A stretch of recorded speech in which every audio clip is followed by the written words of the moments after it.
pemerintahan syariah Islam ke Aceh itu diberikan kepada Pak Irwandi yang quote sedikit itulah sekuler sedikit ya.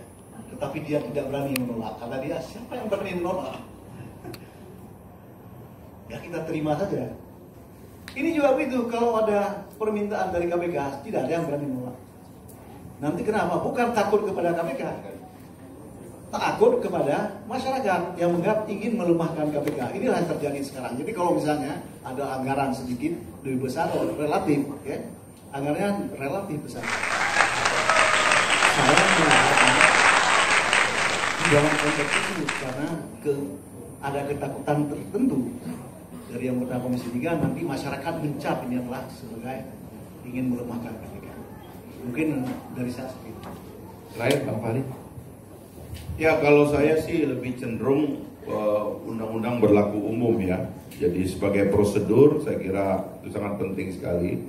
Dan saya tadi tertarik kalau Pak Toto bisa menyampaikan ke pemerintah, pakai aja draft PP-nya Pak SBY, itu tinggal diketok aja sama pemerintah. Besok dia masukin perpunya, sebulan ini kita setuju, udah selesai. Biarlah pejabat ini menyesuaikan diri dengan peraturan yang mengikat mereka secara HAM. Kalau kita nggak percaya bahwa hukum yang demokratis bisa menyelesaikan masalah, ya kembali aja ke zaman otoriter itu aja sih, ya kan? Justru dalam perspektif yang benar itu, ya karena Undang-Undang Dasar kita mengatakan Indonesia adalah negara hukum yang demokratis. Kita percayanya bahwa negara hukum yang demokratis itu yang bisa menyelesaikan masalah. Institusi kita memberikan kewenangan negara berdasarkan undang-undang tadi, tapi turunan dari pelaksanaan teknis penyadapan itu tidak diatur dalam satu peraturan pemerintah. Dia langsung diatur dalam teknisnya itu diatur di institusi tersebut. Maka dia berdasarkan surat keputusan, SOP itu surat keputusan, peraturan gitu ya, peraturan internal. Nah, kalau kita melihat juga ya, MK kalau tidak salah itu tahun 2010 juga sudah memutus berkaitan dengan judicial review undang-undang ITE pada saat itu, bahwa penyadapan itu harus diatur dalam satu undang-undang. Nah, di undang-undang KPK di pasal 12 itu diberikan kewenangan menyadap, ya. Tapi turunan tata cara atau teknis pelaksanaan menyadap itu tidak diatur dalam satu peraturan. Diserahkan kepada peraturan institusi KPK itu sendiri. Nah, pertanyaannya adalah, kalau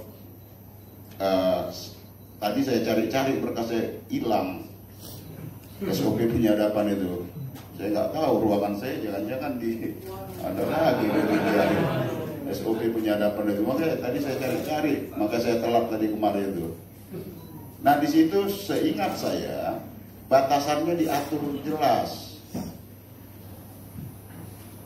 Kalau tidak salah itu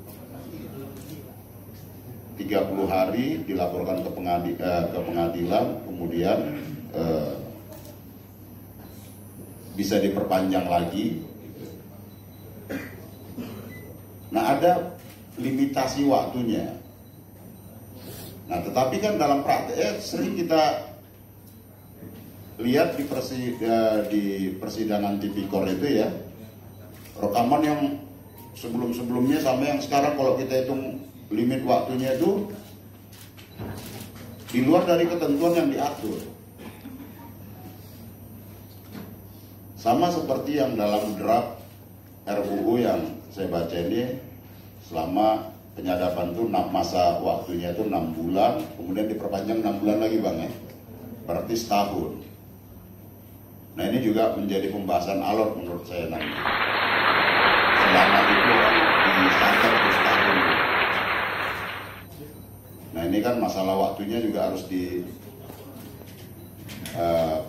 didebatkan nanti ya, diperbincangkan, harus dibahas alot menurut saya.